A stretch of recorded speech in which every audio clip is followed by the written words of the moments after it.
and welcome to the NewsX Sunday Guardian Roundtable. Well, today we're going to be taking a look at the budget and actually trying to figure out what the fuss is all about. Has the government or has the Modi-led government actually negated the budget into just another statement?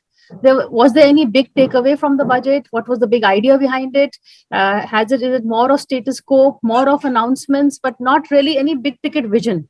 That's what is some of the feedback that is coming. Yes, of course, there has been on the digital currency, on the in terms of cryptocurrency, in terms of Bitcoin, there has been some kind of progress. So, what is the overall balance sheet of the budget? That's something we're going to be discussing. Joining me on the roundtable today is M.K. Venu. He's the founding editor of thewire.com. Dheeraj Nair, he's the chief economist at Vedanta.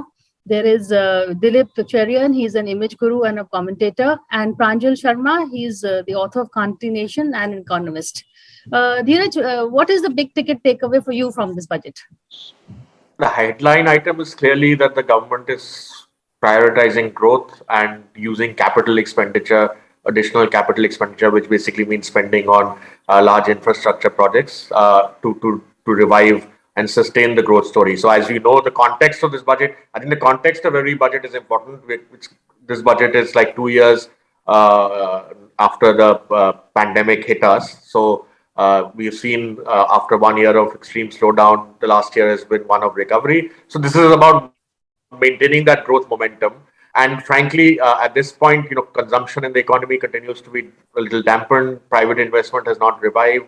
So the real only driver at this point of a sustained recovery has to be government spending, which is why they've increased capital expenditure by 35%. And I think that's where the focus is. I think it's great that they have not gone for big ticket announcement and big ticket populist schemes, which they could have, given that there are crucial assembly elections, particularly of Uttar Pradesh next month and this month and next month. So I think in that sense, it was a responsible budget, mature workman-like budget. And I think, frankly, again, if you look at the way economic policy is evolved and look at the experience of the last 18 months or 20 months, there are now announcements, big policy announcements every few months or every few weeks. So the budget in that sense is no longer that single platform where all government economic policy announcements are made. For example, a very big announcement on semiconductors and display fab for mobile phones and TVs and so on was made in December, allocating 76,000 crores.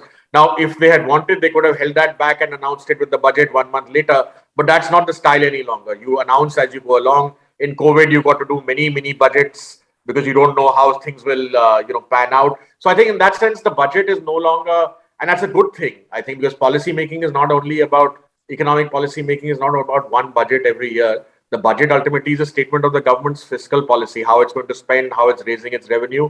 And in that sense, it's got it right. It has not really burdened anybody with more tax.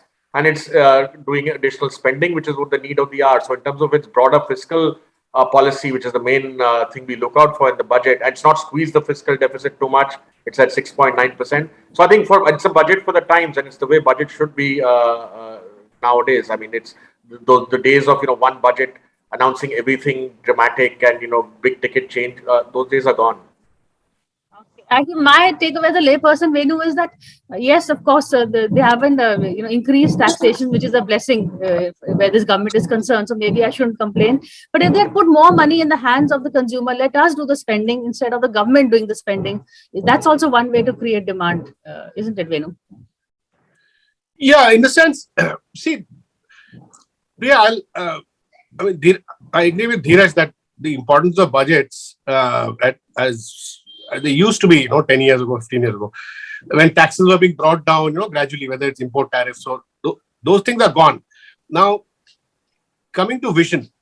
Now, there is a debate in the last 2 years where most economists have shown bias on the side of putting money in the hands of the people, but this government has chosen to actually try to revive demand via big investment, infrastructure investment. At least this budget, the vision is big ticket infrastructure investment, with which I have no quarrel. Now, my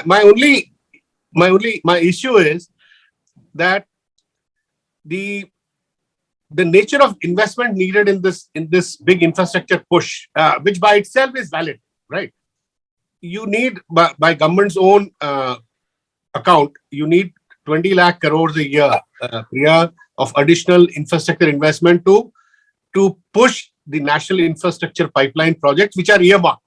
And it is linked to Gati Shakti, PM's Gati Shakti, which is, railroads, all these logistics, all coming together, infrastructure coming together. Now, of these 20 lakhs, the additional allocation which this budget does from the center side is about 7 lakh crore, say 7.5, and the states may bring in about another 4 lakh crores, 10 lakh crores. Now, where will the remaining, you need 20 lakh crores. The remaining 10 lakh crores, where will it come from? Now, most experts say that it has to come from the private sector. My only question is, where will the private sector, does private sector have 10 lakh crore a year? So far, only the government is pushing spending to create some growth. Private sector is not investing. Most professional economists agree, unanimity among professional economists who are otherwise pro-market and who support this government, that private investment has stagnated during Modi's 8 years of Modi's tenure so far. Savings have stagnated. Consumption has stagnated. GDP incomes even before the pandemic was a decline and stagnated. So I think Modi should be worried that another 1 year, 2 years left. So his legacy should not be one of the worst performance on all these counts: employment, savings, consumption, private investment. So this is a real worry for him. So I think this is his last ditch attempt to revive animal spirits. So infrastructure is, as I said, it's a valid strategy. But then my next question is, where will the private sector money come from? I asked people like Vinayak Chatterjee and others who deal with infrastructure in CII. They say that it has to come mostly from abroad. Now my only problem, Priya, is from abroad. The conditions are very good in 2020 and 21. Massive liquidity injection by all central banks, cheap money, people like Ambani's and everybody, startups, unicorns raising billions of dollars. My worry is that those conditions don't exist, may not exist this year, which is something which even the budget, even finance secretary on TV, I heard him, he reflected that this thing that all the budget numbers are very conservatively put, because this year you don't know how much of foreign money will come, and foreign money, you need at least $80 to $100 billion a year to fund this PM's infrastructure pipeline, PM Gati Shakti, because you need 20 lakh crore a year, and the private sector contribution largely has to come from abroad via sovereign funds, various private equity funds, pension funds. Now I don't know whether that kind of money is available, and that's why you must notice that LIC IPO, they are reducing the size because they are not very sure how much of foreign pension funds will come for LIC IPO. BPCL, the blue chip company, it has been put up for sale, but we for some reason we're not getting buyers. Very strangely, we are able to sell Air India, which is a loss-making company, to Tata, but we've not been able to attract global bids for BPCL, which is in my view, which is a fantastic company, blue chip company. So there are a lot of problems. There's a problem with global money. This year there will be a problem. That's what I'm saying. Done. Pranjal, your first takeaway, and do you share Venu's concerns? Let's also look at valid points by Dheeraj and Venu. But I think to me, the three words which budget represent this time, in any case, I don't think we need to have these annual announcements, but the three words are continuity, stability, and predictability. So there is no grand new announcements, and there is, I think, just a reiteration of what is already going on and a couple of new ideas which have come through. I think it's also important to see what it was not, because if you see a lot of the political comments, they were saying that there's going to be an Upyogi budget, right? But that Upyogi budget didn't happen. There was no populism per se. If you see that, I'm going to give so many of free products here and there, or even a hint at that. Now, of course, a lot of political analysts are saying that this is not for this assembly elections, it's meant for 2024 national elections. But, the fact is that any economic decision of any elected government has to have a political impact, and it is meant to deliver on the political aspirations of people who voted a government to power, irrespective of which government it is. But I think the broad point of making sure that the government has to now implement, and I think which is where some of the concerns in my mind are, that there's a lot of interesting schemes and projects which have been announced in the previous years and budgets, but how are we doing on the implementation front? I would flag that as a very big area of concern and something that we need to watch out for.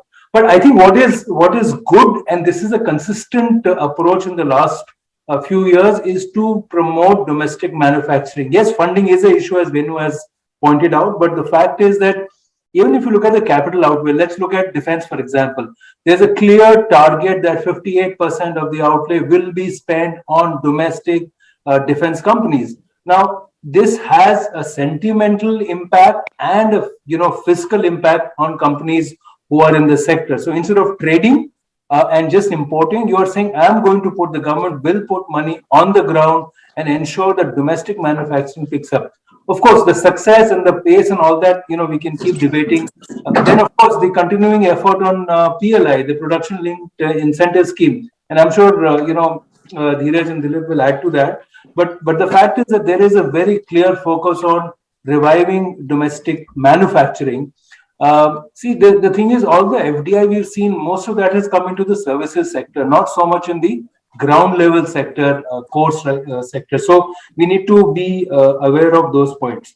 So I think I'll pause here. But on Venu's point, I think the only bright ray I see on funding is the fact that if you read the economic survey, it says that the number of cases in IBC and NCLT have reduced, which is not a signal of failure of IBC, but really a signal that people are not going there and trying to resolve the issues. The creditors are trying to resolve the issues with the bankers so that they don't have to get into that. So that fear factor is ensuring that banks are in a better position.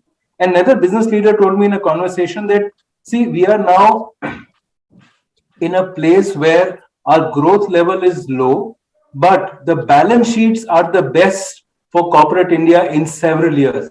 Now, balance sheets being clean and light and without losses is a very important point, an inflection point from here.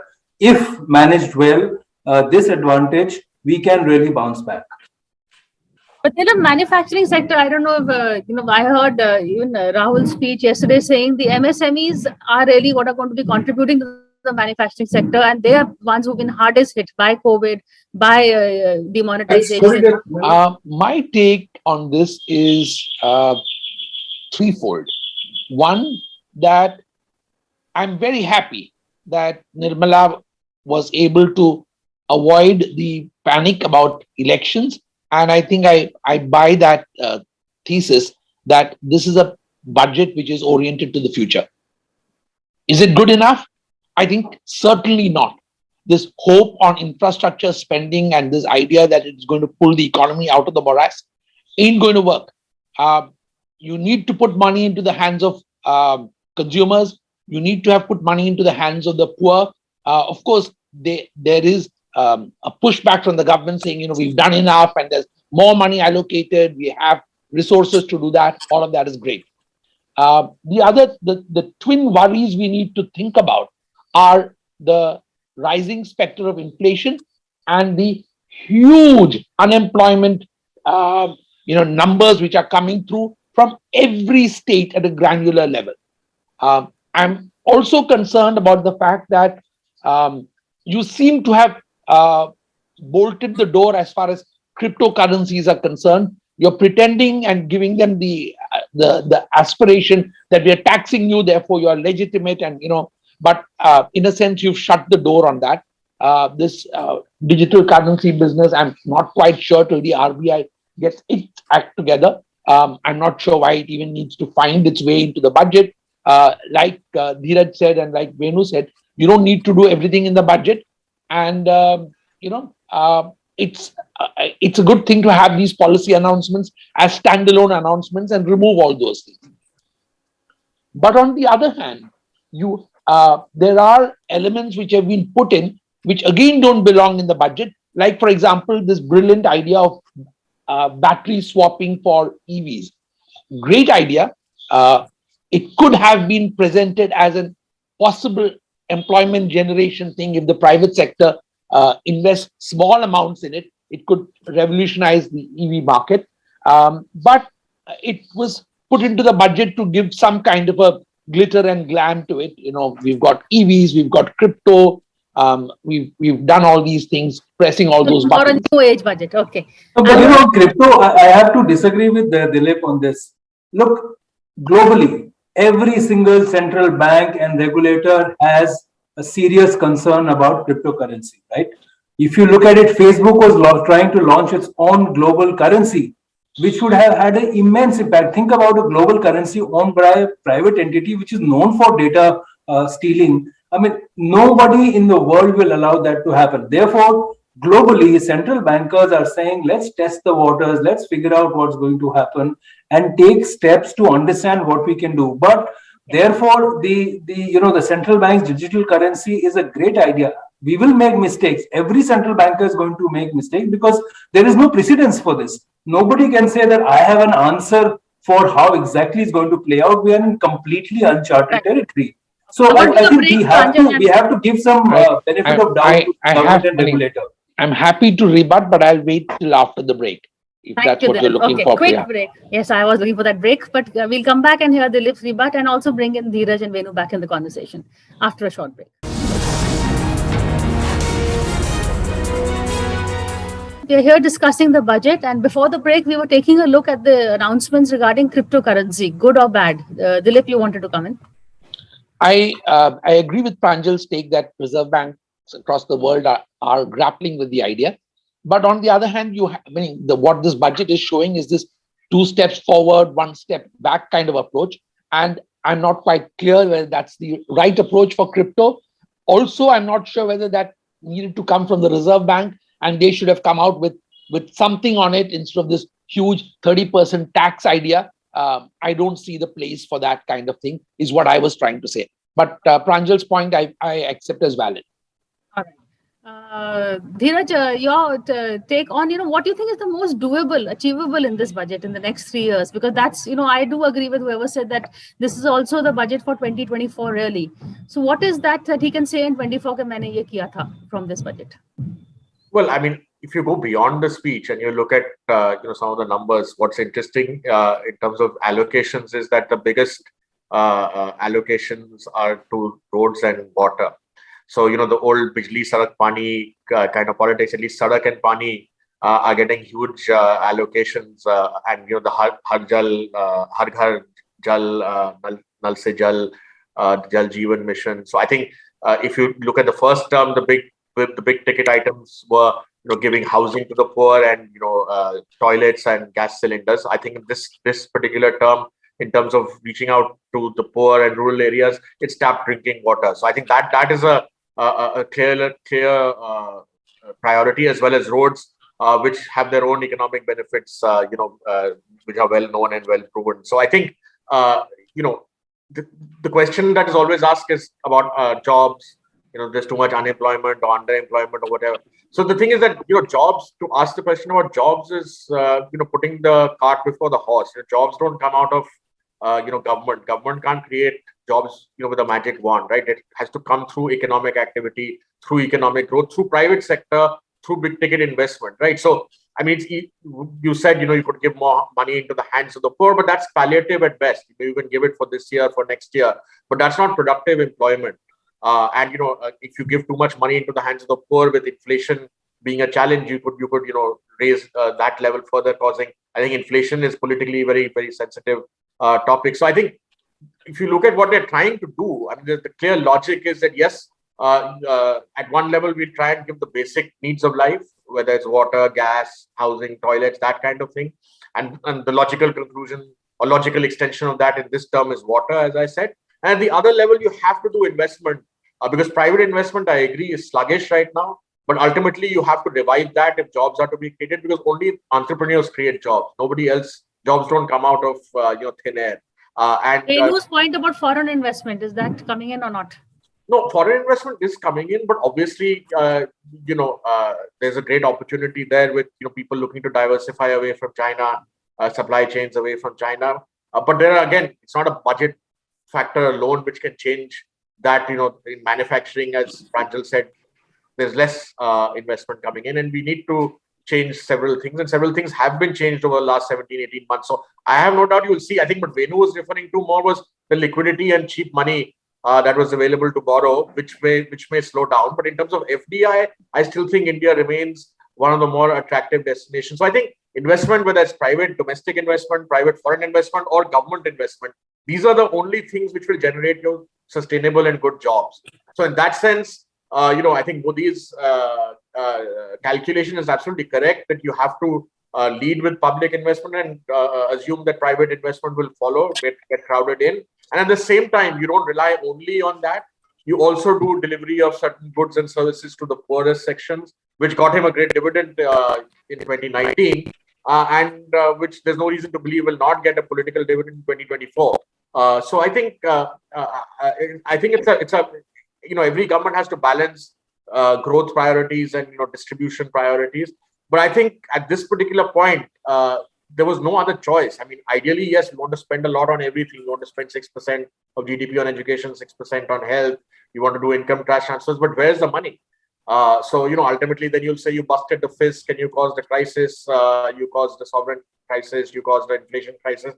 So I think as a government, you have to look at various factors. I mean, yes, we all want a slice of the cake, but nobody wants to pay higher taxes as well, right? You said that you were glad that taxes were not raised. So you have to keep those in mind. The one place where I'm a little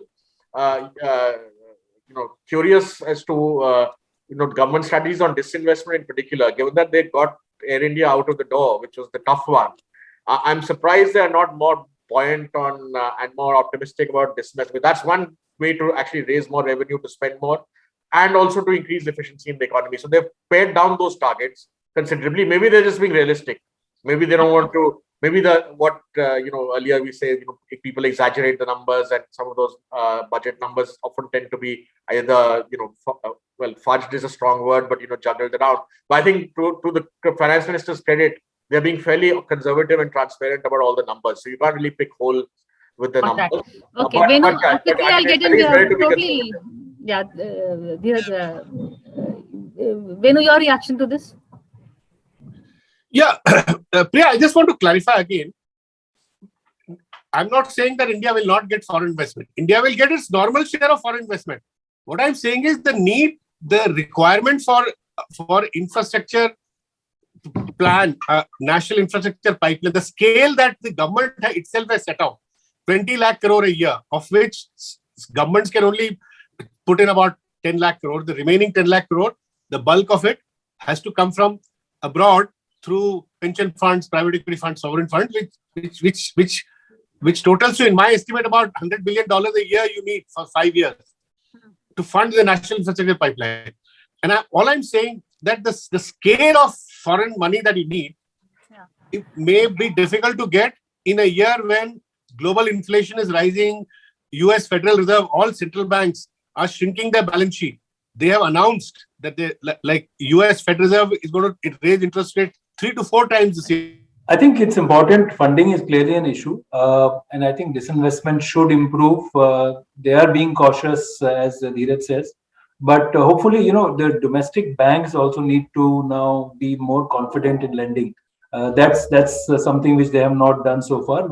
And therefore, I was referring to IBC that with the credit disputes reducing, people trying to resolve issues. Now the confidence level in the Indian banking system to lend more should become higher. And I hope that the government and the central bank can prod the banks to be a bit more generous on that front. You want to complete your thought? Needed for infrastructure, the scale of the funding requirement, which large contribution has to come from abroad. And given that global liquidity conditions will be bad because of global inflation, and in my view, inflation is the biggest risk to all the budget numbers. Inflation eats into everything.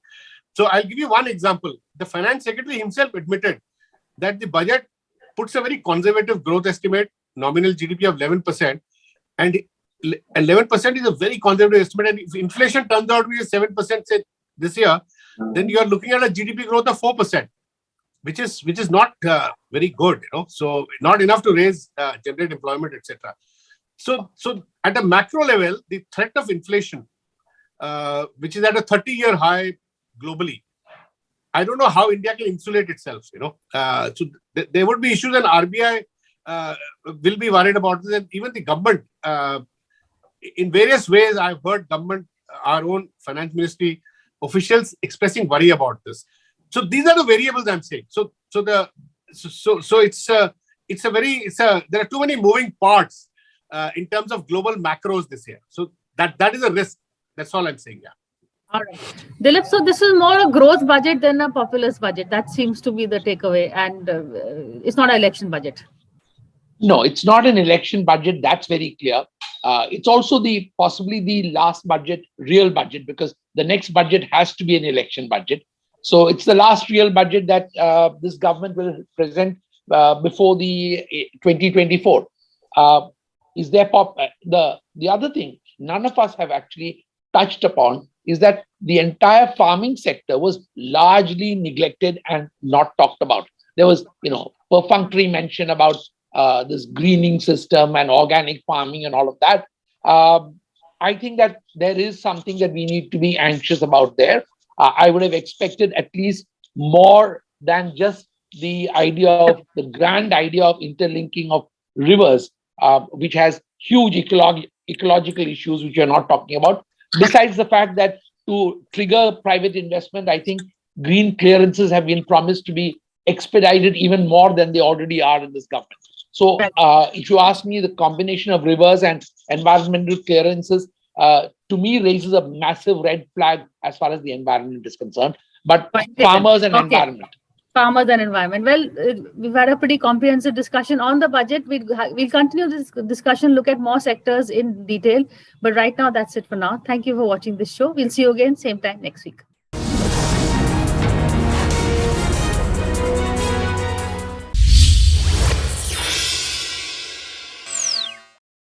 For more such videos, subscribe to the NewsX YouTube channel, hit the bell icon.